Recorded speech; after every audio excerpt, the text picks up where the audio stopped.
홀리 5. 날마다 말씀 안에서 거룩함으로 승리하시길 바라며 은혜와 소망의 말씀을 함께 나눕니다. 1년 1독을 기준으로 하루 서너 장의 말씀에 대해 간략히 소개하고 함께 나누고 싶은 말씀을 전합니다. 하나님의 은혜 안에서 날마다 거룩한 파이팅을 외치며 승리하시길 바랍니다. 오늘 하루 우리가 함께 읽을 말씀은 사사기 4장에서 7장까지의 말씀입니다.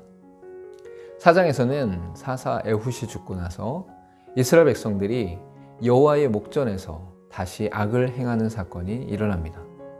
결국 하나님께서 하솔의 야빈 왕을 철병거 900대와 함께 이스라엘을 학대함으로 이스라엘은 여호와께 부르짖게 됩니다. 하나님께서는 여사사 드보라를 통해 바락을 세워 전쟁을 치르고 승리케 하십니다. 드보라는 여인이었으나 재판을 맡거나 바락을 이끌어 전쟁에 나갈 만큼 권위가 있던 사람입니다. 고대 근동사회에서 여성은 남성에게 종속된 존재였고 가정에서 보살핌을 받는 존재였기에 더욱 놀라운 것입니다. 결국 야빈왕의 군대를 무찌르고 도망하여 피했던 야빈왕을 야엘이 관자놀이의 말뚝을 받아 죽이게 됩니다. 5장에서는 야빈 왕과의 전쟁에서 승리한 드보라와 바락이 여호와만을 찬양하며 드높이고 있습니다. 자신을 높이거나 부각시키지 않고 온전히 이스라엘에게 승리를 허락하신 여호와 하나님을 찬양하고 있습니다. 전쟁에 헌신적으로 참여한 지파들을 축복하고 방관한 지파들의 나태함에 대해서는 꾸짖고 있습니다. 6장에서는 드보라의 활약 후 40년을 태평성대를 이룬 이스라엘이 다시금 우상 숭배에 빠지고 결국 하나님의 징계로 미디안 족속의 침략을 받아 7년간 고통을 당하게 됩니다. 그러자 다시 하나님께 부르짖게 되고 하나님께서는 다시 기드온을 부르셔서 사사로 세우십니다.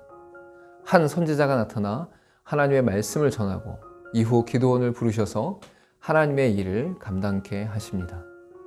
기드온은 연약한 태도를 보이며 3번이나 표징을 구합니다. 기드온의 연약한 모습 속에서도 하나님께서는 그의 크신 능력을 드러내시면서 기드온을 인도하고 계십니다. 7장에서는 소명을 받은 기드온이 하나님의 명령에 순종하여 300명의 정예 부대를 뽑습니다. 뽑힌 300명의 군사들이 메뚜기 떼 같은 미디안 사람들을 쳐서 전쟁에 승리합니다. 수치상으로나 이론상으로 도저히 이길 수 없는 상황에 있었지만 하나님의 역사와 능력 안에서 능히 승리하는 일이 일어났습니다. 오늘 읽을 말씀 중에서 함께 나누고 싶은 말씀은 사사기 6장 16절과 17절의 말씀입니다. 여호와께서 그에게 이르시되 내가 반드시 너와 함께하리니 내가 미디안 사람 치기를 한 사람 치듯 하리라 하시니라. 기드온이 그에게 대답하되 만일 내가 주께 은혜를 얻었사오면 나와 말씀하신 이가 주 되시는 표징을 내게 보이소서.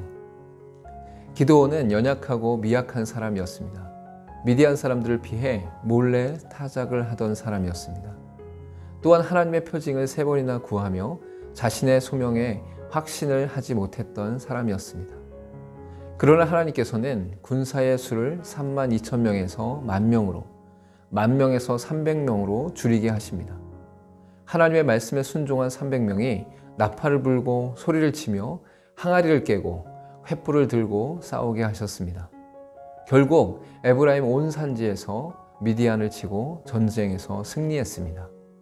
우리도 날마다의 삶 속에서 눈에 보이는 거대한 세상에 매몰되지 않고 이미 영적 싸움에서 승리하신 예수 그리스도 안에서 날마다 승리할 수 있기를 간절히 소망합니다.